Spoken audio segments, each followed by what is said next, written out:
महाराष्ट्र में 2024 में विधानसभा चुनाव होंगे, लेकिन उससे पहले महाराष्ट्र की जनता का मूड जानने के लिए जी न्यूज के लिए मैटराइज ने ओपिनियन पोल किया है। ये ओपिनियन पोल 23 मई से 11 जून के दौरान किया गया। इसके लिए महाराष्ट्र की सभी 288 विधानसभा सीटों पर 36,000 लोगों की राय ली गई है। आपको बता दें कि ये चुनाव के नतीजे नहीं हैं, सिर्फ ओपिनियन पोल है और इसको किसी भी प्रकार से चुनाव को प्रभावित करने की कोशिश न समझा जाए।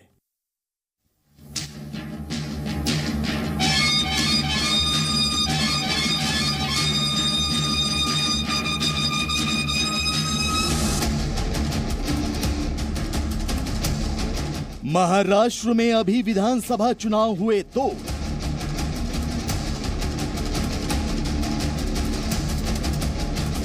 जीत का डंका बजाएगी शिंदे फडणवीस की जोड़ी या वोटों के गणित में बाजी मारेगी अघाड़ी।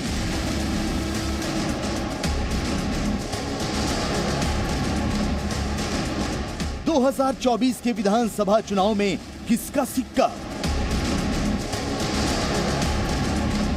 किन मुद्दों को पार्टियां बनाएंगी तुरुप का इक्का, कौन है मराठी मानुष का सबसे पसंदीदा मुख्यमंत्री।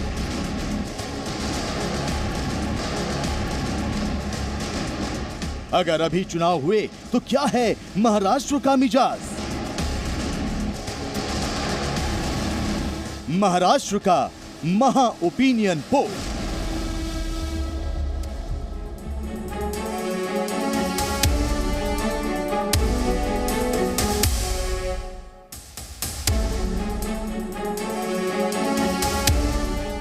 नमस्कार, आप देख रहे हैं महाराष्ट्र का महा ओपिनियन पोल और मैं आपके साथ शोभना यादव। महाराष्ट्र में उद्धव ठाकरे की अगुवाई वाली महाविकास आघाड़ी की सत्ता छीनने और बीजेपी और शिवसेना शिंदे गुट के सत्ता में आने का 1 साल इसी महीने में पूरा हो रहा है। इस 1 साल में महाराष्ट्र की राजनीति कितनी बदली, शिवसेना में हुए बंटवारे के बारे में मराठी मानुष आखिर क्या सोचता है, और सबसे बड़ा सवाल यह है कि अगर विधानसभा चुनाव आज हो जाए, मतलब आज की तारीख में अगर मतदान कराया जाए तो महाराष्ट्र की जनता किसका साथ देगी। जी न्यूज और मैटराइज के सबसे बड़े ओपिनियन पोल में आज इन्हीं सभी सवालों का जवाब हम आपको देंगे। महाराष्ट्र के इस सबसे बड़े ओपिनियन पोल पर बात करने के लिए हमारे साथ कुछ खास मेहमान भी जुड़ेंगे, उनसे भी मैं आपका तारुफ कराऊंगी। लेकिन जी न्यूज पर ये महा ओपिनियन पोल लेकर हाजिर हैं हम, और महाराष्ट्र की 288 सीटों पर अगर आज मतदान किया जाए, यानी आज वोटिंग हो, तो फिर चुनाव का गणित किधर बैठेगा, किसके साथ जाएगी महाराष्ट्र की जनता। तो स्टूडियो में जो मेरे साथ एक्सपर्ट्स मौजूद हैं, मैं उनसे आपका तारुफ करा देती हूं। मेरे साथ मनोज सिंह जी मौजूद हैं। मैटराइज का पूरा जो सर्वे, जो महा ओपिनियन पोल आपके लिए लेकर आए हैं, वो मनोज जी ही लेकर आए हैं। समीर चौगानकर भी मेरे साथ सीनियर जर्नलिस्ट नोएडा स्टूडियो में मौजूद है, बहुत बहुत स्वागत आपका सर। और सुनील चौके साहब भी हैं, सीनियर जर्नलिस्ट, वो भी मेरे साथ मौजूद है। और इन सभी एक्सपर्ट से हम जानेंगे कि आज जो आंकड़ा आ रहा है आखिर उसकी क्या वजह है और क्या आने वाले समय में यह आंकड़ा बदल सकता है। जी न्यूज को लेकर, जी न्यूज आपके लिए लेकर आया है महाराष्ट्र का सबसे बड़ा और सबसे सटीक और सबसे भरोसेमंद ओपिनियन पोल। हमारे ये दावे खोखले नहीं है, क्योंकि महाराष्ट्र की जनता का मूड जानने के लिए हमने सभी 288 सीटों पर 36,000 लोगों की राय जानने की कोशिश की है। और इन 36,000 लोगों में 21,600 जो है वो पुरुष हैं, यानी मेल वोटर है, और 14,400 महिलाएं हैं, यानी फीमेल वोटर है। ओपिनियन पोल से जुड़ी टीम ने 23 मई से लेकर 11 जून तक लोगों से बातचीत की है और कई मुद्दों पर जो सवाल तैयार किए थे उनके जवाब पूछे हैं। इन्हीं सवालों के जो जवाब मिले हैं उसके आधार पर हमने इस ओपिनियन पोल के आंकड़े तैयार किए हैं। हम आपको बता दें कि इस ओपिनियन पोल में मार्जिन ऑफ एरर जो है वो ±3% का है। यहां हम ये भी साफ कर दें कि ये सिर्फ ओपिनियन पोल है, चुनावी नतीजे नहीं है। तो मेहमानों का भी मैं रुख करूंगी, सवाल भी हम आप तक लेकर आएंगे। और महाराष्ट्र में अगर आज चुनाव हुए तो किसकी सरकार बनेगी, मार्जिन ऑफ एरर ±3% का है। हमने ये जो आंकड़े तैयार किए हैं,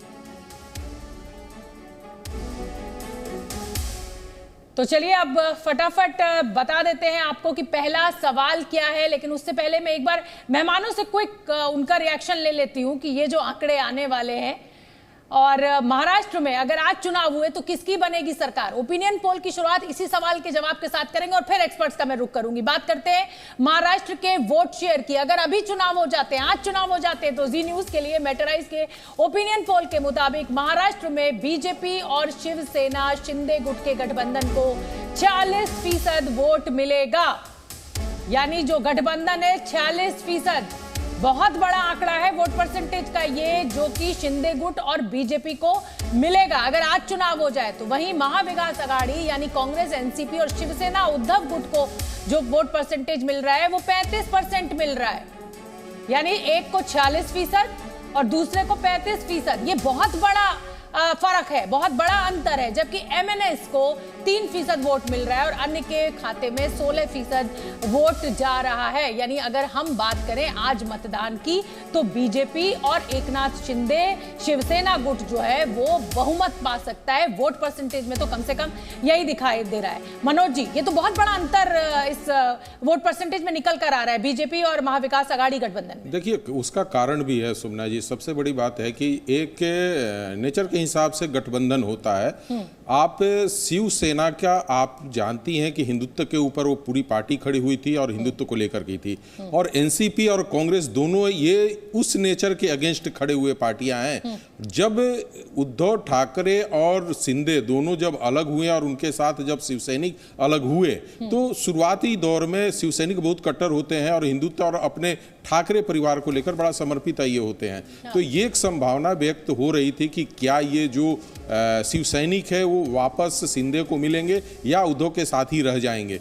लेकिन जब धीरे धीरे समय बीतता गया और एकनाथ शिंदे अपने स्वभाव के हिसाब से बहुत शांत रहते हैं, कम बोलते हैं, अपने एक एक संगठन के ऊपर काम करना शुरू किया और उसका ही नतीजा हुआ कि उनको आज के डेट में शिवसैनिकों का वोट वापस मिलते हुए दिख रहा है। मतलब शिवसेना का जो वोट है शिवसैनिकों का, जो लग रहा था कि ठाकरे परिवार का बहुत ही पसंदीदा उनके वोटर्स को रहा है ठाकरे परिवार, अब उससे छिटक कर वो एकनाथ शिंदे को जा रहा है, ऐसा ये वोट परसेंटेज का आंकड़ा कह रहा है। लेकिन हम अपने दर्शकों को बता दें कि वोट शेयर में अगर पार्टी वाइज हम बात करें तो बीजेपी को सबसे ज्यादा 30% वोट मिलने का यहां पर हमें आंकड़ा दिखाई दे रहा है। वहीं अगर हम एकनाथ शिंदे गुट की शिवसेना की बात करें तो 16% वोट शेयर मिल सकता है। महाविकास आघाड़ी की बात करें तो उद्धव ठाकरे की शिवसेना को सिर्फ 9% वोट मिलने का अनुमान है। कांग्रेस को उससे ज्यादा 15% मिल रहा है और एनसीपी को 11% मिल रहा है। कुल मिलाकर ये 36% हो जा रहा है।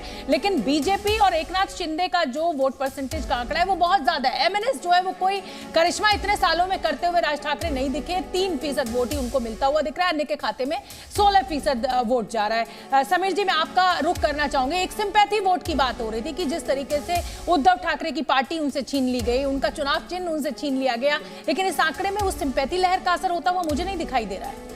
बिल्कुल, मुझे लग रहा है, देखिए, महाराष्ट्र की राजनीति में शिवसेना और भारतीय जनता पार्टी एक नेचुरल अलायंस थे। जो बाला साहेब ठाकरे के समय से प्रमोद महाजन और बाला साहेब ठाकरे ने जो गठबंधन किया था 1980 के बाद, दोनों का वो लगातार चलता रहा था। मुझे लग रहा है ये महाराष्ट्र की जनता के बीच में इस दोनों गठबंधन को पूरी स्वीकार्यता थी और दोनों का वोट बैंक मूलतः एक ही था, हिंदुत्व का था। जैसे कांग्रेस और राष्ट्रवादी कांग्रेस का वोट बैंक एक प्रकार से एक ही था। तो मुझे लग रहा है कि शिवसेना ने जो निर्णय लिया था 2019 के बाद राष्ट्रवादी कांग्रेस और कांग्रेस के साथ मिलकर सरकार बनाने का, मुझे लग रहा है जो उसका कट्टर हिंदुत्व का वोट बैंक था वह उससे छिटक कर भाजपा के पास गया है। मुझे लग रहा है शिंदे के पास जितना वोट बैंक नहीं जाएगा जितना भारतीय जनता के पार्टी पास जाएगा। तो एक बड़ा वोट बैंक मुझे लग रहा है भाजपा के पास शिफ्ट हुआ होगा। इसका खामियाजा आप कुल मिलाकर ये कह रहे हैं कि बीजेपी ने जो तोड़ दिया शिवसेना को, उसका सीधा सीधा फायदा बीजेपी को ही हो रहा है। अब मैं देखिए, जो ऊपर आप टीवी स्क्रीन पर देख रहे हैं, ये आंकड़ा आपको 0-0 दिखाई दे रहा है बीजेपी, कांग्रेस, एमएनएस और अदर्स के खाते में। अब सीटों का खाता क्या रहेगा वो बताने का समय आ गया है। अगर अभी विधानसभा के चुनाव हो जाए तो महाराष्ट्र में किसकी सरकार बन सकती है? जी न्यूज के लिए मेटराइज के ओपिनियन पोल के मुताबिक अगर अभी चुनाव हो जाए, यानी आज की तारीख में एक हफ्ते के भीतर चुनाव हो जाए, तो बीजेपी गठबंधन को 165 से 185 सीटें मिल सकती हैं। यानी पूर्ण बहुमत यहां पर बीजेपी गठबंधन को मिल सकता है एकनाथ शिंदे के साथ मिलकर। यानी ओपिनियन पोल में बीजेपी गठबंधन आराम से बहुमत का आंकड़ा 145 हासिल करता हुआ दिखाई दे रहा है। वही कांग्रेस गठबंधन की अगर हम बात करें, यानी महाविकास आघाड़ी की बात करें, तो 88 से 108 सीटें मिल सकती हैं। ओपिनियन पोल में महाराष्ट्र नवनिर्माण सेना यानी एमएनएस की अगर बात करें तो 2 से 5 सीटें और अन्य के खाते में 12 से 22 सीटें जा रही हैं। यानी कुल मिलाकर जो फायदा इस समय दिखाई दे रहा है वो एकनाथ शिंदे और बीजेपी की पार्टी को दिखाई दे रहा है।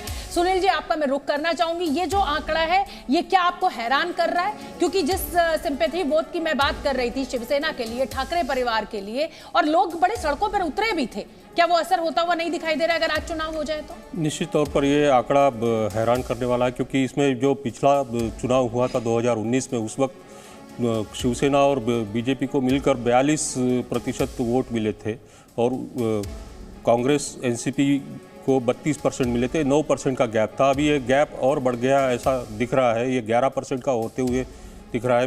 42 से 40% ये हो रहा है। इसका मतलब जो एकनाथ शिंदे के नेतृत्व में जो शिवसेना है वो रिप्लेस कर रही है उद्धव ठाकरे की शिवसेना को, और उसका लाभ जो है वोट प्रतिशत में वो बीजेपी को हो रहा है। तो बीजेपी का वोट प्रतिशत पिछले विधानसभा चुनाव में 25.75 था, तो वो बढ़कर अगर 30% हो रहा है तो इसका सीधा सीधा लाभ बीजेपी को मिल रहा है, ऐसा इससे प्रतीत हो रहा है। ठीक है मनोज जी, सीटों की अगर मैं बात करूं, पहले मैं सीटों का आंकड़ा बता देती हूं। ये तो हमने बताया गठबंधन को कितनी सीटें मिल रही है, यानी बीजेपी गठबंधन को कितनी मिल रही है, कांग्रेस एनसीपी और उद्धव गुट को कितनी मिल रही है, एमएनएस के खाते में कितनी जा रही है। लेकिन यहां यह भी समझना जरूरी है कि जो हम कह रहे हैं कि भाई उद्धव और शिंदे को अलग अलग कर बीजेपी का बहुत फायदा हुआ है, तो इस 288 में से बीजेपी को कितनी सीटें जा रही है वो मैं बता देती हूं अपने दर्शकों को। अलग अलग पार्टियों की अगर हम बात कर रहे हैं तो जी न्यूज के लिए मेटेराइज के ओपिनियन पोल में अकेले बीजेपी को 121 से 131 सीटें मिल रही हैं। 145 का वो जादुई आंकड़ा है जिस पर बहुमत छू लेती है पार्टी, उसमें से 121 से 131 सीटें जो है वो अकेले बीजेपी के खाते में जा रही हैं। एकनाथ शिवसेना जो गुट है उसको 44 से 54 सीटें मिल सकती हैं। वहीं महाविकास अघाड़ी में शामिल उद्धव ठाकरे की शिवसेना को सिर्फ 8 से 18 सीटें मिलने का अनुमान है। यानी उद्धव ठाकरे को बड़ा नुकसान होता हुआ आज की तारीख में दिखाई दे रहा है। कांग्रेस को 39 से 49 सीटें और एनसीपी को 41 से 51 सीटें मिल सकती हैं। एमएनएस को 2 से 5 सीटों पर ही संतोष करना पड़ सकता है, जबकि अन्य के खाते में 12 से 22 सीटें जा सकती हैं। लेकिन इसका मतलब जो सबसे बड़ा गेन हम देख रहे हैं इस समय इन आंकड़ों में वो बीजेपी को हुआ है। मनोज जी, क्या वजह आप देख रहे हैं? सिर्फ और सिर्फ ये शिवसेना की टूट है जो बीजेपी को फायदा पहुंचा रही है, या एक स्टेबिलिटी की जो बात की जा रही है महाराष्ट्र में वो बीजेपी को वोटर उस पर विश्वास कर रहा है? क्योंकि अकेले बीजेपी के खाते में अगर 131 सीटें और 141 जा रही हैं तो ये बहुत बड़ा आंकड़ा है। 121 से 131, माफ कीजिए। सुमना जी, देखिए बीजेपी एक छोटे संगठन के साथ एक बड़ा हमेशा ही आंकड़े को छुआ है। आप बिहार की राजनीति में देख ले, झारखंड की राजनीति में देख ले और या उत्तर प्रदेश की राजनीति में देख ले, उनको जहां समाजवादी पार्टी मजबूत होते हुए दिखे थी तो उनके अंदर से ही उन्होंने बिखराव किया और ओबीसी वोट का बिखराव उन्होंने किया था। इसी तरह से उन्होंने बिहार की राजनीति में भी उसी तरह का परिवर्तन लाया था और उसका असर भी दिखा था और उन्होंने उसका वोट परसेंटेज भी बढ़ा, सीट भी बढ़ी। बीजेपी का आज के स्थिति में है कि सबसे पार्लियामेंट में देखें तो सबसे बड़ी पार्टी के रूप में वही है।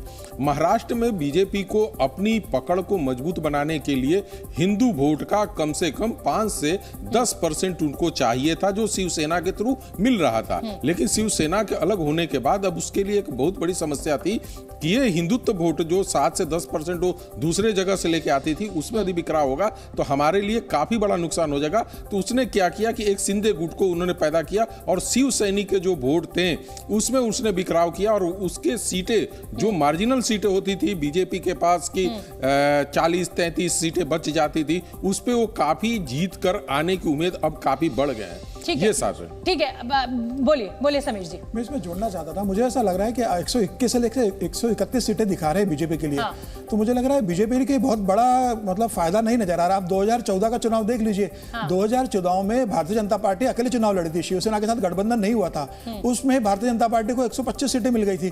तो मुझे लग रहा है कि अब एकनाथ शिंदे के साथ मिलकर जब 5 साल का देवेंद्र फडणवीस का कार्यकाल रहा है, मोदी जी के 10 साल का कार्यकाल रहा है, उसके बाद अगर भारतीय जनता पार्टी अकेले 121 से 131 सीटों पर रहती है तो मुझे लग रहा है वो वहीं पर है जो 2014 की स्टेज में थी। कोई ये जो शिवसेना को तोड़ा बीजेपी ने, बेसिकली शिवसेना को एकनाथ शिंदे को गेन हो रहा है, बीजेपी को गेन नहीं हो रहा है। इसको ऐसे भी समझा जा सकता है ना, इसको ऐसे भी समझा जा सकता है कि भाई जो मराठी मानुष है वो अभी बीजेपी के साथ नहीं आ रहा है, वो शिवसेना पे ही। मैं आपको स्पष्ट कर दूं, बीजेपी के साथ बड़ा वोट बैंक जो टूट के आ रहा है वो मराठा वोट बैंक टूट के आ रहा है। ठीक है, एकनाथ शिंदे को मुख्यमंत्री इसलिए बनाया गया है क्योंकि मराठा वोट बैंक जो था वो शरद पवार के साथ था, देवेंद्र फडणवीस मराठी मुख्यमंत्री थे। तो एकनाथ शिंदे को लाने का कारण भी ये कह रहा है कि मराठा वोट बैंक तोड़ा जाए। जी शोभना जी, एक चीज इसमें सुधार करना चाहता हूं, जैसे इन्होंने कहा 125 है और मैं उसमें और बढ़ाता हूं, 28% मात्र वोट परसेंटेज आया था बीजेपी का और 125 सीटें वो लेकर आई थी। आज 30% है और मैं आप फिर बोल रहा हूं कि यदि 32% से ऊपर वोट या 32 से 33 के बीच में बीजेपी को वोट पाती है तो सिंगल लार्जेस्ट पार्टी नहीं, अकेले दम पर सरकार बनाएगी। वो काफी करीब है। मैं एक बार अपने दर्शकों को देखिए, ये तो मैंने आपको दिखाया कि अगर आज चुनाव हो जाए तो ओपिनियन पोल में क्या आएगा, लेकिन एक बार ये समझना भी जरूरी है दर्शकों के लिए कि मौजूदा स्थिति क्या है। 288 सीटों वाली महाराष्ट्र विधानसभा की अगर मौजूदा स्थिति की बात की जाए तो एनडीए में शामिल दलों की सीटों की संख्या 162 है। विपक्ष के महाविकास आघाड़ी गठबंधन के पास इस समय 121 सीटें हैं और अन्य के खाते में 5 सीटें हैं, जिसमें से असदुद्दीन ओवैसी की जो पार्टी है AIMM, उसके भी 2 विधायक शामिल हैं। यानी इस समय की अगर तस्वीर हम बात करें तो 288 में से एनडीए के पास 162 विधायकों की संख्या मौजूद है। वहीं एनडीए के पास जो 162 सीटें हैं उसमें बीजेपी की अकेले 105 सीटें हैं, शिंदे गुट की 40 सीटें हैं और प्रखर जनशक्ति पार्टी की 2 सीटें हैं, अन्य दलों की 3 सीटें और 12 निर्दलीय विधायक इसमें शामिल हैं। अगर विपक्ष के महाविकास आघाड़ी गठबंधन की बात करें तो उनके कुल 121 विधायक हैं, जिसमें एनसीपी के अकेले 53 है, कांग्रेस के 45 विधायक हैं, उद्धव गुट के पास 16 विधायक हैं, समाजवादी पार्टी के पास 2 हैं और अन्य दलों के पास 5 विधायक शामिल हैं। समीर जी, मैं सुनील जी आपका मैं रुख करना चाहूंगी। ये कह रहे हैं समीर जी कि बीजेपी को शिवसेना को 2 हिस्सों में तोड़ने का कोई बहुत चमत्कारी फायदा होता हुआ नहीं दिखाई दे रहा है। 125 तब आई थी, इस बार 121 से 131 आ रही हैं, इसको आप कैसे देख रहे हैं? नहीं, देखिए फायदा तो हो रहा है क्योंकि पिछली बार जब 2019 में साथ में लड़े थे विधानसभा चुनाव तो उस वक्त मेरे ख्याल से 155 के आसपास बीजेपी सीटें लड़ी थी और शिवसेना के पाले में 120-25 के आसपास सीटें आई थी। तो अभी ऐसा लगता है इस आंकड़ों से कि शायद एकनाथ शिंदे गुट को या उनकी जो शिवसेना है उसको कम सीटें लड़ने का मौका मिलेगा। मुझे लगता है 60-70 सीटों पर उनका हिसाब हो जाएगा और जो ज़्यादा सीटें बीजेपी लड़ रही है उसका फायदा बीजेपी को मिलने जा रहा है, ऐसा इन आंकड़ों पर से स्पष्ट हो रहा है। लेकिन यहाँ पर यह भी समझना बहुत जरूरी होगा, आप तीनों एक्सपर्ट्स मेरे साथ बैठे हुए हैं और आप मुझसे सहमत भी होंगे कुछ हद तक कि ये जो रुझान होते हैं ये इलेक्शन डे आते आते बहुत बदलाव होता है। वोटर क्या सोच रहा है, ऊंट किस करवट बैठ रहा है, ये सब कुछ तस्वीर हमने कई बार बदलते हुए देखी है और कर्नाटक में भी हमने तस्वीर को बहुत बदलते हुए देखा है। लेकिन हम बता दें कि ओपिनियन पोल के दौरान जो हमारा सवाल था वो ये था कि मौजूदा राज्य सरकार का कामकाज कैसा है, तो 47% जो लोग हैं उन्होंने इसे बहुत बेहतर माना है, जबकि 30% लोगों ने इसको संतोषजनक यानी सेटिस्फैक्टरी माना है।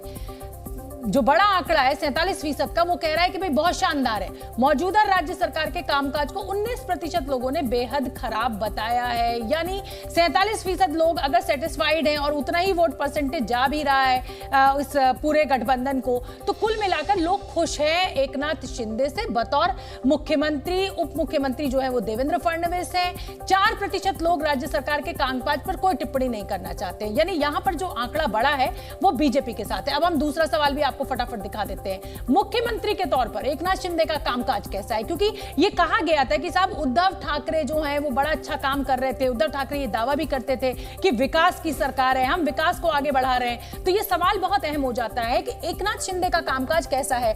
इस सवाल पर जब महाराष्ट्र के लोगों की राय हमने जानी तो 51% लोग यानी आधे से ज्यादा लोग जो हैं वो ये मान रहे हैं कि बहुत शानदार, बहुत बेहतर है। 27% लोग इसे सेटिस्फैक्टरी मान रहे हैं। यानी अगर आप इस पूरे आंकड़े को जोड़ दें तो एक लगभग 78% हो जाता है बहुत खुश और सेटिस्फैक्टरी। 17% लोग जो हैं वो सिर्फ नाराज नजर आ रहे हैं, जो कहते हैं भाई खराब है, जबकि 5% लोग शिंदे सरकार के कामकाज पर कोई राय नहीं देना चाहते। तो इन दो सवालों में, एक तो सरकार कैसा काम कर रही है और मुख्यमंत्री कैसा है, इसमें दोनों में एक बड़ा आंकड़ा जो है वो शिंदे सरकार के साथ है और बतौर मुख्यमंत्री एकनाथ शिंदे के साथ है। समीर जी, क्या मायने इस आंकड़े के निकाले जाए? मुझे लग रहा है कि ये बहुत बेहतर प्रदर्शन है एकनाथ शिंदे का, देवेंद्र फडणवीस की टीम का। लेकिन मुझे एक बात भी देखना है कि अभी देखिए पिछले 2 महीने पहले पूर्णा में कस्बा पेट उपचुनाव हुआ था, उसमें कांग्रेस जीत गई। 25 साल से जो सीट बीजेपी के पास थी वो बीजेपी को हारना पड़ा। नागपुर और अमरावती टीचर कॉन्स्टिट्यूंसी के चुनाव बीजेपी हारी है। तो मुझे लग रहा है जमीन में जो रिजल्ट आ रहा है उसमें थोड़ा सा मुझे लग रहा है कि अभी भारतीय जनता पार्टी और एकनाथ शिंदे को काम करने की जरूरत है। और मुझे ऐसा लग रहा है कि अभी बीएमसी के चुनाव होंगे, पुणे म्युनिसिपल कॉर्पोरेशन के चुनाव होंगे, सारे नगरीय निकाय चुनाव होंगे।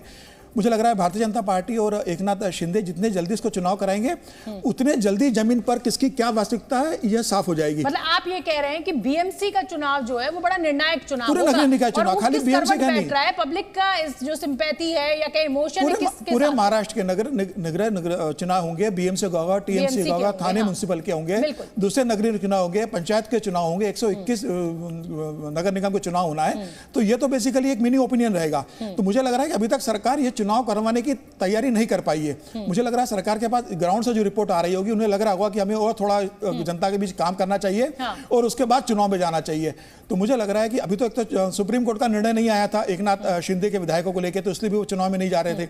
अब वो आ चुका और बाकी 7 सदस्यीय बेंच के पास चला गया है। तो मुझे लग रहा है अब इस ओपिनियन पोल के बाद मुझे लग रहा है एकनाथ शिंदे को हिम्मत दिखा के बीएमसी का चुनाव करवाना चाहिए, जिससे जल्दी पता पड़ेगा कि जनता का मूड क्या है। बिल्कुल, और ये बहुत जरूरी भी। और इसी से जुड़ा हुआ अगला हमने सवाल पूछा है, बहुत ही दिलचस्प ये सवाल है। शिवसेना में बंटवारे के लिए आप किसे जिम्मेदार मानते हैं? जब ये महाराष्ट्र की जनता से पूछा गया, मैंने आपको बताया कि हमारा जो सर्वे साइज है 36,000 लोगों से लगभग हमने बात की है। तो जब ये पूछा गया है कि जब महाराष्ट्र की जनता से कि भाई ये जो ठाकरे जो शिवसेना टूट गई है उसके लिए जिम्मेदार कौन है, तो 42% लोगों ने इस पे उद्धव ठाकरे को जिम्मेदार ठहराया। ये बड़ा हैरान करने वाला मेरे लिए आंकड़ा है, क्योंकि उद्धव ठाकरे तो हमेशा से कह रहे हैं कि साहब बीजेपी जिम्मेदार है, और 23% लोगों ने एकनाथ शिंदे को इसका जिम्मेदार ठहराया है। यानी बीजेपी कहीं पिक्चर में ही नहीं है। एक बड़ा आंकड़ा 42% का कह रहा है कि साहब उद्धव ठाकरे जिम्मेदार है, 23% कह रहा है कि एकनाथ शिंदे जिम्मेदार है। हालांकि कुछ लोगों ने यह भी माना है कि दोनों नेताओं को शिवसेना में जो बंटवारा है उसके लिए दोनों को बराबर का जिम्मेदार ठहराया गया, जबकि 5% लोगों ने इस पर कोई राय नहीं दी है। मनोज जी, इसमें तो बीजेपी कहीं है ही नहीं, जबकि एक नैरेटिव उद्धव ठाकरे के द्वारा या ये कहा जाए कि तमाम देश की विपक्षी पार्टियों के द्वारा यह सेट किया गया कि साहब बीजेपी जो है वो इसी रणनीति पर काम करती है, पार्टी को तोड़ दिया और सत्ता हासिल कर ली। नहीं, इसमें तो बीजेपी आप में कहीं है ही नहीं है। मैंने क्या बोला कि ये जो हिंदुत्व की भावना थी लोगों के बीच में थी, लोग एक्सेप्ट नहीं कर पा रहे थे। महाअखाड़ी जो बना था कहीं न कहीं शिवसैनिकों के अंदर और बीजेपी के अंदर भी मैं कहूंगा कि ये चीजें थी। तो बीजेपी के लोग अपने पार्टी के अगेंस्ट में वोट नहीं करेंगे, वो तो कहेंगे कि नहीं कहीं ना कहीं जीवाद उधर है। हैरान हूं मनोज जी इस आंकड़े से, मैं इसलिए हैरान हूं इस बात से कि लोग या तो उद्धव ठाकरे को कह रहे हैं या एकनाथ शिंदे को कह रहे हैं, जबकि आप भी जानते हैं कि एकनाथ शिंदे की जो महत्वाकांक्षा थी उसी को बीजेपी ने कैश किया। और कुछ लोगों ने तो यह भी कहा, कुछ एक्सपर्ट्स ने, कि साहब उद्धव ठाकरे ने क्योंकि सुनी नहीं बीजेपी की इसलिए उन्हें सजा दी गई, और इस सर्वे में तो बीजेपी का कहीं जिक्र ही नहीं है। इसलिए मैं हैरान हूं। नहीं हैरान इसमें बीजेपी के लोगों को घुसाना और ये समझना, हम तो ये समझ रहे थे कि शिंदे गुट के ऊपर किस तरीके के अंदर की पॉलिटिक्स थी और उसके बारे में लोग क्या सोचते थे। यहां बीजेपी को आप इंटर कराकर और उसके ऊपर वोट कराकर आप पूरी तरह से उनके अंदर की चीजों को राजनीतिकरण कर देती। वहां पे इस चीज को रोकने के लिए यहां से बीजेपी को हटाया गया था, और ये जानने की कि भाई शिवसैनिक भी करें। रिएक्शन सुनील जी आपका इसमें, इसके लिए बीजेपी जिम्मेदार नहीं है, उद्धव ठाकरे और एकनाथ शिंदे जिम्मेदार हैं। ये सब सच तो है कि उद्धव ठाकरे बहुत निष्क्रिय थे कोरोना के वक्त, और उस निष्क्रियता का उनको खामियाजा भुगतना पड़ा और उसका फायदा भी एकनाथ शिंदे ने लिया। तो ये दोनों जिम्मेदार है एक तरह से, लेकिन पर्दे के पीछे कहीं ना कहीं बीजेपी भी काम कर रही थी। ठीक है, अगला सवाल ले लेते हैं, क्योंकि अब ये तो निकल कर भाई जो महाराष्ट्र के लोग हैं वो कह रहे हैं कि साहब बीजेपी का इससे कोई लेना देना नहीं है जो टूट हुई है, इसमें एकनाथ शिंदे और उद्धव ठाकरे जिम्मेदार है। ज्यादातर लोग मानते हैं कि उद्धव ठाकरे ने जो गठबंधन का हाथ मिलाया उसकी वजह से ये टूट हुई। चूंकि देश में होने वाले ज्यादातर चुनावों में एनडीए हमेशा प्रधानमंत्री मोदी के कामकाज को मुद्दा बनाती है, इसलिए ये सवाल बहुत अहम हो जाता है कि भाई प्रधानमंत्री नरेंद्र मोदी जिनके लिए कहते हैं कि अब लोकप्रियता का ग्राफ गिर रहा है, तो प्रधानमंत्री नरेंद्र मोदी का कामकाज कैसा रहा? इस सवाल के जवाब में 63% लोगों ने इसे बहुत बेहतर कहा, तो 21% लोगों ने पीएम मोदी के कामकाज को संतोषजनक बताया। मतलब तो कुल मिलाकर अगर देखें तो ये 84% के करीब लोग हैं जो खुश हैं प्रधानमंत्री मोदी से। कुछ वेरी गुड मानते हैं और कुछ गुड मानते हैं, लेकिन बैड अभी नहीं कोई भी कह रहा है। प्रधानमंत्री नरेंद्र मोदी के कार्यकाल को 16% लोग जो है वो बेहद खराब करार देते हैं। यानी कुल मिलाकर जो बड़ा आंकड़ा है वो आज भी प्रधानमंत्री नरेंद्र मोदी के साथ खड़ा हुआ दिखाई दे रहा है। इसको हम कैसे समझें समीर जी? प्रधानमंत्री की लोकप्रियता को लेकर ये कर्नाटक के बाद खासतौर पर विपक्ष बड़ा हमलावर हुआ कि साहब प्रधानमंत्री नरेंद्र मोदी का वो करिश्मा नहीं है। फिर एक आरएसएस का सर्वे भी आ गया, उसमें भी हुआ कि भाई एक व्यक्ति विशेष पर आपको चुनाव नहीं लड़ना है, आपको लोकल लीडरशिप पे काम करना है। लेकिन हमारा आंकड़ा तो कुछ और कह रहा है। लेकिन प्रधानमंत्री नरेंद्र मोदी को कोई चुनौती नहीं है। जब से 2014 से प्रधानमंत्री नरेंद्र मोदी ने गुजरात का मुख्यमंत्री पद से आकर 2014 में देश के प्रधानमंत्री की बागडोर संभाली थी, मुझे लग रहा है पूरे 9 साल में प्रधानमंत्री मोदी ने जिस तरीके से काम किया, तो देश के ऐसे पहले प्रधानमंत्री है जो नॉर्थ ईस्ट में इतने लोकप्रिय है और दक्षिण में भी उतने ही लोकप्रिय है। 50 बार वह नॉर्थ ईस्ट का दौरा कर चुके हैं 9 साल के अंदर, जो किसी भी प्रधानमंत्री ने नहीं किया होगा। तो मुझे लग रहा है प्रधानमंत्री मोदी के कामकाज, उनकी निष्ठा, सबका साथ सबका विकास और सबका विश्वास का जो उनका मूल मंत्र है, उसको कोई मुकाबला नहीं है। कुल मिलाकर प्रधानमंत्री जो है उनका जो विजय रथ है वो उसी उनको कोई चुनौती नहीं है, आगे बढ़ रहा है, उसी चमत्कार के साथ आगे बढ़ रहा है और राज्य सरकारों को भी खींच के ले जा रहे हैं। ठीक है, पसंद बताया, लेकिन वो जो 24% है वो बड़ा बटा हुआ वोट है। कोई चाहता है कि साहब ये बन जाए, कोई चाहता है कि वो बन जाए। तो मैं एक बार मनोज जी आपका रुख कर लेती हूँ। ये भी मुझे हैरान कर रहा है। मैं इस आंकड़े के कई सवालों के जवाब से आज थोड़ी अचंभित हूं, और अचंभित इसलिए हूं कि देवेंद्र फडणवीस जिन्होंने 5 साल बहुत सक्सेसफुली रूल किया महाराष्ट्र को, लोग खुश थे, वो एकनाथ शिंदे से पिछड़ रहे हैं। 3% लेकिन पिछड़ तो रहे ना, नंबर 2 तो है। बड़ी खुशी हुई कि आप इस क्वेश्चन पे आई और इस क्वेश्चन का जवाब भी देना था। और इस क्वेश्चन का सबसे बड़ा था कि बीजेपी 30% वोट पा रही है और देवेंद्र फडणवीस को 23.2 मिल रहा है। वहीं पे एकनाथ शिंदे जी के पार्टी को मिल रहा है 16.2% वोट और उनको पॉपुलैरिटी मिल रही है 26.1। सबसे बड़ा प्रश्न ये है कि आपकी पार्टी का वोट परसेंटेज और लीडर के वोट परसेंटेज से मैच नहीं कर रहा है।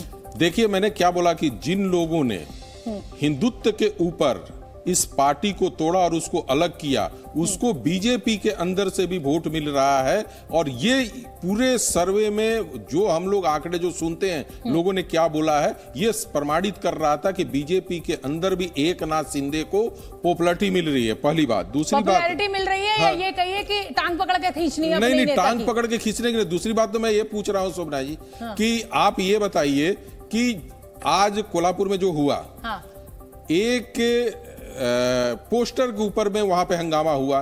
राज्य के मुख्य गृह मंत्री कौन है? देवेंद्र फडणवीस जी है। केसेस किसके ऊपर हुआ? हिंदू संगठनों के ऊपर हुआ। ये लोग समझ रहे हैं आज के डेट में कि देवेंद्र फडणवीस जी भी वही काम कर रहे हैं जो एनसीपी, और ये हमारे 4 दिन चले हैं उनके हंगामे के बाद। ठीक है, मैं समीर जी आपके पास आना चाहूंगी। देवेंद्र फडणवीस ने कहा कि भाई ये औरंगजेब की औलादें यहां पर पैदा हो गई हैं। यानी कुल मिलाकर एक ध्रुवीकरण की कोशिश, हिंदुत्व, हिंदू वोट, यहीं घूम फिर कर बीजेपी इसी पर आ जाती है। देवेंद्र फडणवीस अगर एकनाथ शिंदे से पिछड़ रहे हैं तो इसका क्या आधार आप देख रहे हैं? मुझे लग रहा है कि मैं बड़ा आश्चर्यचकित इस सर्वे में कि देवेंद्र फडणवीस को एकनाथ शिंदे के पीछे छोड़ा गया। आप देखिए 2019 का जब चुनाव हुआ था, उसके बाद जो मुख्य लड़ाई शिवसेना की और भारतीय जनता पार्टी के मुख्यमंत्री पद को लेकर थी, बहुत क्लियर अमित शाह ने उद्धव ठाकरे से कह दिया था कि देवेंद्र फडणवीस सबसे लोकप्रिय नेता है, हमारे पार्टी के सबसे बड़े नेता है महाराष्ट्र के, और यह चुनाव जो गठबंधन में हमने लड़ा है वह देवेंद्र फडणवीस के नेतृत्व में लड़ा है और वोट बैंक भी उन्हीं के नाम पर मिला हुआ है। मुझे लग रहा है एकनाथ शिंदे और देवेंद्र फडणवीस का कोई मुकाबला नहीं है। एकनाथ शिंदे ठाणे के नेता है, देवेंद्र फडणवीस पूरे महाराष्ट्र के नेता है। तो मेरे लिए बहुत आश्चर्यचकित है कि एकनाथ शिंदे को ठाणे के बाहर जाकर भी लोग इतना वोट दे दे, और देवेंद्र फडणवीस जो 5 साल इतना लोकप्रिय मुख्यमंत्री रहा, आज भी आप देखिए 1 साल की जो एकनाथ शिंदे की सरकार होने जा रही है, उसमें सारे समय एकनाथ शिंदे ही कहते हैं कि देवेंद्र जी से पूछ के मैं बताता हूं। सारे बड़े फैसले वो लेते हैं, सारे बड़े मंत्रालय उनके पास है कि एक तरीके से विपक्ष भी हमलावर है और पब्लिक भी का भी मीडिया के सामने भी आप देखिए मुख्यमंत्री है, और सारे बड़े फैसले सत्ता चलाने के, सरकार सरकार चलाने के। शोभना जी, आप एक उदाहरण देखिए, जब सुप्रीम कोर्ट का जो फैसला आया था उस समय जो प्रेस कॉन्फ्रेंस ली थी, उसमें सबसे पहले देवेंद्र फडणवीस ने पूरी बात रखी थी। सुनील जी क्या कहेंगे, एकनाथ शिंदे से देवेंद्र फडणवीस अगर पिछड़ रहे हमारे इस आंकड़े में, इस बात से मैं सहमत नहीं हूं कि देवेंद्र फडणवीस पिछड़ रहे हैं और एकनाथ शिंदे आगे जा रहे हैं, क्योंकि एकनाथ शिंदे की लीडरशिप अनटेस्टेड है। देवेंद्र फडणवीस 2014 से 2019 तक मुख्यमंत्री रहे, उन्होंने अपनी नेतृत्व एस्टैब्लिश किया और 2019 में भी वही सेम रिजल्ट दिए जो 2014 में, लगभग वही सेम, यानी कुछ 16-17 सीटों आगे पीछे थी, लेकिन वो रिपीट करना एक बड़ी बात थी। तो और लगातार 2 बार 2014 और 2019 में लोकसभा की जो सीटें आई है बीजेपी की और गठबंधन की, वो 42 सीटें, ये लगातार 2 बार डिलीवर करना तो चलिए देखिए, यहाँ पर एक तो मनोज जी मेरे साथ है जिन्होंने इस पूरे सर्वे को किया है, वो अपना एक तर्क दे रहे हैं कि देखिए बीजेपी को मिल रहा है लेकिन इस तरीके का समीकरण बन रहा है, लेकिन जो 2 एक्सपर्ट्स हैं वो कह रहे हैं कि साहब हमें ये विश्वास नहीं है कि देवेंद्र फडणवीस जो है वो एकनाथ शिंदे से पीछे रहेंगे। लेकिन अब मैं यहाँ पर अगले सवाल पे आना चाहूंगी और वो सवाल बहुत अहम हो जाता है, क्योंकि हम जानते हैं कि हिंदुस्तान में राज्य कोई भी हो, आके कुल मिलाकर जो वोटर है वो जातियों में अटक जाता है और जातिगत समीकरण जो है वो अंत में नतीजों में बहुत ज्यादा, जिसे कहा जाए कि अपनी अहमियत रखते हैं। तो महाराष्ट्र में किस जाति का वोट किस पार्टी को गया है ये जानना बहुत जरूरी है। महाराष्ट्र में मराठी अस्मिता को लेकर सबसे ज्यादा राजनीति होती है, इसलिए पहले बात कर लेते हैं मराठा वोटर्स की। ये लीजिए आंकड़ा आ चुका है, बीजेपी को 52% जो है वो मराठा वोट जा रहा है, कांग्रेस को 42% जा रहा है और अदर्स के खाते में 6% वोट जा रहा है। यानी मराठा वोट जो एक बड़ा बहुमत है, बड़ा आंकड़ा है, वो बीजेपी के साथ जा रहा है। लेकिन शिवसेना, ये बीजेपी प्लस से मतलब शिवसेना भी है, मतलब गठबंधन को जा रहा है, गठबंधन को ये जा रहा है। तो ओपिनियन पोल के मुताबिक 52% वोट जो है वो बीजेपी गठबंधन के पाले में है, 42% वोट जो है वो मराठा जो वोट है वो महाविकास आघाड़ी के उसमें जा रहा है। मनोज जी इसको एक्सप्लेन करिए। इसका मतलब आप सीधे सीधे कह रहे हैं कि एकनाथ जो शिवसेना टूटी है उसका फायदा बीजेपी को मिल रहा है। इसको क्या हिंदुत्व के मुद्दे की वजह से ये मराठा वोटर आ रहा है, या शिवसेना एकनाथ शिंदे गुट इनके साथ है इसलिए ये मराठा वोटर बीजेपी गठबंधन के साथ आ रहा है? एकनाथ शिंदे अपने आप में एक बहुत बड़े मराठियों के बीच में पॉपुलर हैं, उद्धव से कम नहीं थे। उद्धव को मराठी जो भी समाज था उस हिसाब से उनको अहमियत नहीं दे रखा था।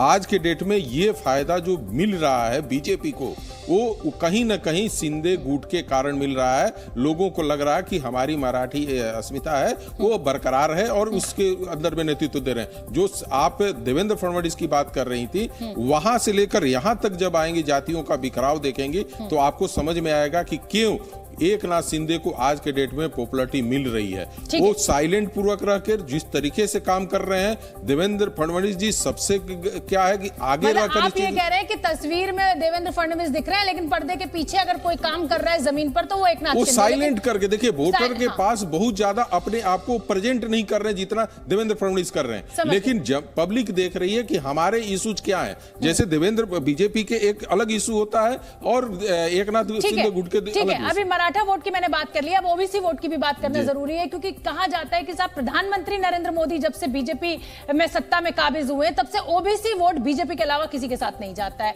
48% जो वोट है बीजेपी गठबंधन को यहां मिल रहा है महाराष्ट्र में, जबकि 40% ओबीसी वोट जो है वो कांग्रेस गठबंधन के खाते में जा रहा है। सवर्ण हिंदू वोट की अगर बात करें तो 54% सवर्ण हिंदू वोट जो है वो बीजेपी गठबंधन को मिल सकता है, जबकि 32% सवर्ण हिंदू जो है वो कांग्रेस गठबंधन को वोट दे रहा है। दलित वोटों की बात करें तो 42% अनुसूचित जातियों का वोट भी बीजेपी गठबंधन को मिल रहा है, जबकि यहां पर 46% जो है वो कांग्रेस को मिल रहा है, कांग्रेस गठबंधन को। यानी दलितों का वोट जो है उसमें तो जरूर कांग्रेस ने बढ़त बनाई हुई है, नहीं तो अगर हम ओबीसी की बात करें और सवर्ण हिंदुओं की बात करें तो वहां पर बीजेपी बाजी मारती हुई दिखाई दे रही है। वहीं 41% अनुसूचित जनजाति यानी एसटी वोट बैंक की अगर हम बात करें तो 47% अनुसूचित जनजातियों का वोट जो है वो कांग्रेस गठबंधन को मिल रहा है और बीजेपी को गठबंधन को 41% मिल रहा है। यानी कुल मिलाकर दलित एसटी वोट जो है वो कांग्रेस के खाते में जरूर बड़ी संख्या में जा रहा है, लेकिन सवर्ण हिंदू और ओबीसी वोट जो है वो बीजेपी गठबंधन को मिल रहा है। सुनील जी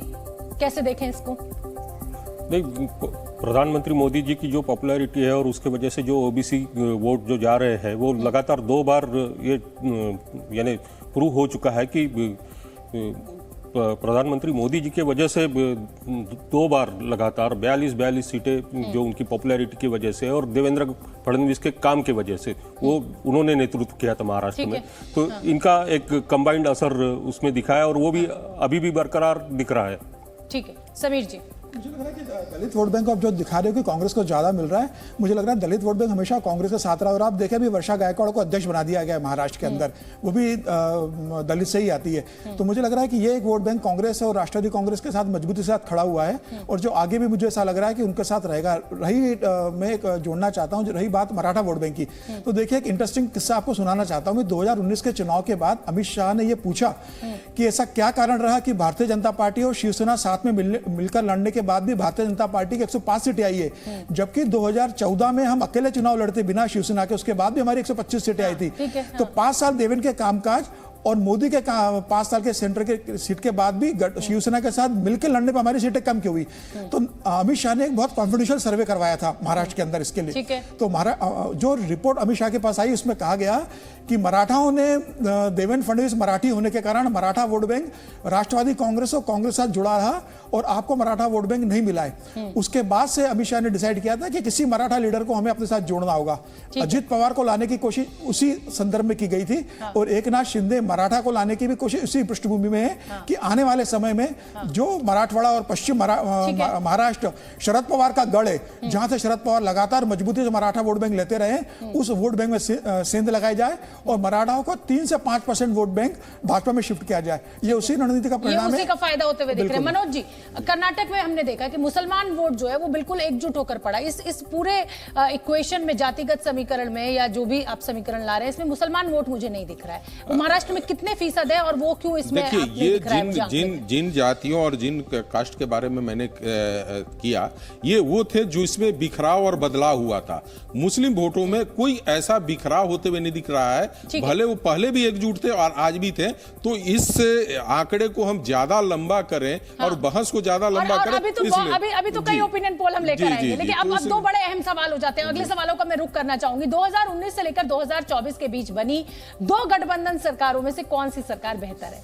जब हमने ये सवाल पूछा तो 48% महाराष्ट्र की जनता ने एनडीए यानी बीजेपी और शिवसेना शिंदे गुट के पक्ष में मतदान किया, जबकि एमवीए यानी शिवसेना उद्धव गुट और कांग्रेस एनसीपी गठबंधन वाली सरकार को 32% मिला। यानी बीजेपी गठबंधन को 48% और कांग्रेस गठबंधन को 32%। तो जाहिर सी बात है कि जो महाविकास आघाड़ी है उससे ज्यादा नंबर एनडीए गठबंधन यानी बीजेपी गठबंधन को मिले तो वो बेहतर सरकार साबित हुई है। 17% लोग हैं जिन्हें दोनों गठबंधन की सरकारों में कोई फर्क नहीं लग रहा, वो बिल्कुल एक से ही है, जबकि 3% लोग इस पर कोई राय नहीं दे रहे हैं। अगले सवाल का मैं रुख कर लेती हूं। ओपिनियन पोल के दौरान हमने अगला सवाल जो पूछा वो ये कि 2019 में शिवसेना का कांग्रेस और एनसीपी के साथ सरकार बनाना कितना सही था? इस सवाल के जवाब में 57% लोगों ने कहा कि यह गलत था। यानी उद्धव ठाकरे ने हिंदुत्व का मुद्दा छोड़कर जो सेक्युलरिज्म के नाम पर कांग्रेस का साथ दिया उसको लोगों ने गलत माना। 57% लोग इसे गलत कह रहे हैं। 16% लोगों ने शिवसेना के कांग्रेस और एनसीपी के साथ सरकार बनाने के फैसले को सही बताया। नए गठबंधन को 21% लोगों ने कुछ हद तक सही कहा, तो 6% लोग इस पर कोई राय नहीं दे पा रहे हैं। समीर जी, ये जो 2 सवाल हैं आपने सुन लिए, इसमें लोग ये कह रहे हैं कि साहब उद्धव ठाकरे का गठबंधन में जाना ही गलत फैसला था। बिल्कुल, मुझे लग रहा है कि महाराष्ट्र की जनता जो बेसिकली शिवसेना का बाला साहब ठाकरे समझ से कट्टर समर्थक रहा है, वह कभी बर्दाश्त नहीं कर सकता कि जिस राष्ट्रवादी कांग्रेस जो 1999 बनी, उसके पहले तो शरद पवार कांग्रेस में थे, तो जिस कांग्रेस के साथ और बाद में राष्ट्रवादी कांग्रेस दोनों से लड़के जो कैडर हमेशा लड़ता रहा था और शिवसेना का साथ देता रहा था, वही उद्धव ठाकरे सत्ता के लिए राष्ट्रवादी कांग्रेस और कांग्रेस के साथ चले जाएंगे। मुझे लग रहा है यह कैडर ने बिल्कुल पसंद नहीं किया होगा। एक बड़ा वर्ग होगा जो कट्टर समर्थक रहा होगा, वह जरूर शिफ्ट हुआ होगा, लेकिन एक ऐसा वर्ग भी रहा होगा कि जिन्होंने अजित पवार का देवेंद्र फडणवीस के साथ सरकार बनाना और भाजपा का अजित पवार के साथ सरकार बनाना भी पसंद नहीं किया होगा। इसमें भी हालांकि वो सरकार 48 घंटे में गिर गई, उसमें कोई मतलब लोगों को ओपिनियन के लिए उसमें समय नहीं था। तो मुझे लग रहा है दोनों तरफ स्थिति वैसी रही है कि भाई उन्हें लगा तो उन्होंने अपनी सत्ता वहां से बनाई, जब बहुमत प्रूव नहीं कर पाया तो सत्ता से बाहर हो गए, इन्होंने सरकार बना ली, टूट भी तो सत्ता से बाहर हो गए। तो मुझे लग रहा है कि बेसिकली ये होता है, जो जिस पार्टी का कोर वोटर जो होता है वो कभी ये बर्दाश्त नहीं करता। जाहिर सी बात है, एक विचारधारा बिल्कुल के विचारधारा ऊपर वो वोट ऊपर के लेवल पे कार्यकर्ता होता है और वो उसी विचारधारा की वजह से आपसे जुड़ा हुआ होता है। जो कट्टर हिंदुत्ववादी जो है लोग, वो जाहिर सी बात है कि वो बीजेपी का वोट बैंक है, वो शिवसेना का वोट बैंक है। अब अगर आप हिंदुत्व का मुद्दा छोड़कर किसी और पार्टी के साथ हाथ मिलाएंगे तो जाहिर सी बात है उसका रिपरकशन जरूर होगा। इस ओपिनियन पोल में मैं सर एक सवाल और ले लेती हूँ, उसके बाद आपके पास आती हूँ। इस ओपिनियन पोल में महाराष्ट्र की जनता से जो सबसे महत्वपूर्ण सवाल ये भी पूछा गया कि मुख्यमंत्री के तौर पर उद्धव ठाकरे का कामकाज कैसा रहा। इस पर 21% लोगों ने बतौर मुख्यमंत्री उद्धव ठाकरे के कामकाज को बेहतरीन कहा, मतलब बहुत अच्छा कहा। 27% लोगों ने इसे संतोषजनक करार दिया, यानी कुल मिलाकर ये 48% का आंकड़ा होता है। लेकिन 45% लोग ऐसे थे जिन्होंने इसको बेहद खराब कहा, 7% लोगों ने अपनी टिप्पणी नहीं की। अगला सवाल भी आपके सामने रख देती हूं। जब महाराष्ट्र के लोगों से हमने पूछा कि आपके लिए राज्य में सबसे महत्वपूर्ण मुद्दा क्या है, तो इस सवाल के जवाब में 28% लोगों ने स्थानीय विकास के काम को मुद्दा बताया, जबकि 22% लोगों ने रोजगार को मुद्दा माना। वहीं 14% लोगों ने किसानों से जुड़े मुद्दे को महत्वपूर्ण कहा, 9% लोगों ने महंगाई और 6% लोगों ने भ्रष्टाचार को सबसे बड़ा मुद्दा बताया। और यही नहीं, 5% लोगों के लिए तो कानून व्यवस्था सबसे बड़ा मुद्दा रहा, तो 16% लोगों ने अन्य मुद्दों की बात करी। मुझे बड़ी हैरानी हो रही है जब ये विकास, रोजगार, किसान, महंगाई, भ्रष्टाचार, कानून व्यवस्था, इनकी बातें आ रही हैं तो मैं हैरान हूं, क्योंकि वोटर को अंत में आके तो जातिगत समीकरणों पे वोट देना है। यही इतिहास रहा है और यही हमारा अनुभव भी रहा है। क्या कहेंगे मनोज जी? देखिए, ये महाराष्ट्र का अकेला, आप कर्नाटका के साथ चलिए, डेवलपमेंट वहां पे बहुत हाई दिख रहा था। सेकेंड स्टेट ऐसा था जहां महाराष्ट्र में लोग डेवलपमेंट चाहते हैं और लोग करते हैं। कानून व्यवस्था सबसे नीचे में आ रहा है। शोभना जी, जिस भी स्टेट का इलेक्शन होता है वो 3-4 मुद्दों पे होता है कि हमारे स्थानीय विकास कितने हुए हैं, मुद्दे क्या थे और उस पे काम कितने हुए। दूसरे लॉ एंड ऑर्डर के ऊपर होता है। तीसरा होता है कि जो सरकारी व्यवस्था है, सरकारी कार्यों में करप्शन है, उसके लिए स्टेट का बस इलेक्शन इसी पे आता है। एम्प्लॉयमेंट स्टेट का इशू कभी नहीं रहा हुआ है, महंगाई स्टेट का इशू कभी नहीं रहा है, इस पे सेंट्रल पे इफेक्ट पड़ता है। और इस पूरे आंकड़े में मैंने देखा कि ये 2 मुद्दे सबसे नीचे में है। इसीलिए मुझे लगता है कि कहीं ना कहीं संतुष्टि दिख रही है, जो हमें सीटों के ऊपर दिख रहा है कि लोग उसको वोट कर रहे हैं, कि वहां पर ये मुद्दे नहीं है जो लोगों को इफेक्ट करे स्टेट इलेक्शन के लिए। ठीक है, सुनील जी। ये जो मुद्दे हैं वो एकदम सही है कि महंगाई का मुद्दा या बेरोजगारी का मुद्दा जो है वो स्टेट के ऊपर आता नहीं है, तो उसके मुताबिक ही है कि जो विकास के मुद्दे हैं या भ्रष्टाचार है, कानून व्यवस्था है, इसी को तवज्जो देते हैं जब राज्य के सरकार का आकलन करना होता है। तो इस तरह से मुझे लगता है कि जो संतुष्टि और जो उद्धव ठाकरे के बारे में जो ये हुआ है कि उनका काम 21% लोगों ने पसंद किया, तो वो कोरोना इफेक्ट जो है और वो जो काम नहीं कर पाए, घर से सरकार चला रहे थे, उसका भी कहीं ना कहीं इसके ऊपर असर हुआ है। ये कोरोना इफेक्ट उनको बहुत महंगा पड़ा, ठीक है, ऐसा कह सकते हैं। समीर जी, आखिर टिप्पणी। मुझे लग रहा है कि बेसिकली महंगाई को बहुत कम लोगों ने, 6 या 7% लोगों ने एक मुद्दा माना है, जबकि सबसे बड़ा मुद्दा होना चाहिए।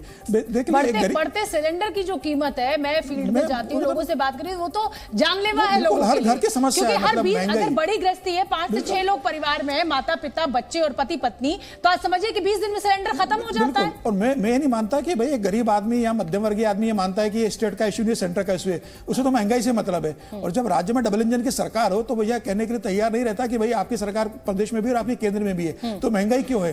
तो मुझे लग रहा है कि महंगाई बड़ा मुद्दा होना चाहिए था। 6% लोगों ने कहा है। और रही विकास की बात, तो विकास को लेकर लोगों के अलग अलग, विकास कोई एक चीज तो ही नहीं, विकास के लेकर मापदंड लोगों के क्या है, विकास को किस तरीके से देखता है, सबका परसेप्शन अलग होता है, तो वो एक बड़ा वास्ट हो जाता है। हाँ, लेकिन लॉ एंड ऑर्डर को लेकर मुझे लगता है कि लोग जरूर परेशान रहे होंगे कि जिस हिसाब से मतलब गृह मंत्री तक चले गए थे, करप्शन के आरोप में जेल चले गए थे, लॉ एंड ऑर्डर में जिस तरीके से मर्डर्स हो रहे थे, या जिस तरह से एंटेलिया का कांड हो गया था, कि जिस तरीके से अंबानी के घर तक मतलब धमकी पहुंच गई थी, तो मुझे लग रहा है कि एक मुद्दा रहा होगा लॉ एंड ऑर्डर का। बिल्कुल। और आप अगर मैं बात करूं तो उत्तर प्रदेश चुनाव में लॉ एंड ऑर्डर एक बहुत बड़ा मुद्दा बना लोगों के लिए। हम जब भी फील्ड में, मैं 15-20 दिन रही उत्तर प्रदेश चुनाव कवर करने में, तो लोगों के लिए जो सबसे बड़ा मुद्दा था वो था हमारी 16 के 16 नगर निगम चुनाव योगी लॉ एंड ऑर्डर पे ही जीते हैं। मतलब योगी का सबसे बड़ा काम लॉ एंड ऑर्डर रहा है कि जो हिसाब से उन्होंने काम किया है। तो मुझे लग रहा है महाराष्ट्र की जनता ने किस आधार पे किया है, मतलब ठीक है, अब जैसे महाराष्ट्र की जनता को ओपिनियन है। अभी तो बहुत बदलेंगे आंकड़े। अभी तो चुनाव आने में 288 सीटों का क्या गणित निकलेगा। मनोज जी, आखिरी टिप्पणी आपके साथ, क्योंकि दिख ही रहा है कि शिवसेना, शिंदे गुट और बीजेपी को जो है वो 46% वोट मिल रहा है और महाविकास आघाड़ी को 35% मिल रहा है। तो ये तो दिख ही रहा है साफ साफ। लेकिन आपको लग रहा है कि जैसे जैसे वक्त आगे बढ़ेगा ये और हवा बीजेपी के फेवर में जाएगी या कुछ बदलाव देखो सकते हैं? नहीं, यदि आप अच्छे कार्य करेंगे और अच्छे रिजल्ट देंगे तो बीजेपी के ही पक्ष में बढ़ेगा। और इसमें सबसे बड़ा कारण आपको बता दें सुमना जी, हम लोगों ने तो सरकार के 1 साल के कार्यकाल को लेकर इस पे ओपिनियन किया है, लेकिन कहीं ना कहीं पब्लिक के दिमाग में, उसके जहन में ये गूंज रहा है 2024 इलेक्शन। तो जब भी ये ओपिनियन पोल स्टेट का देगा तो कहीं ना कहीं उसके दिमाग में 2024 में होने वाले पार्लियामेंट भी हुए, तो इसीलिए वो उन चीजों को ध्यान में रखकर यहाँ पे पोल किया है।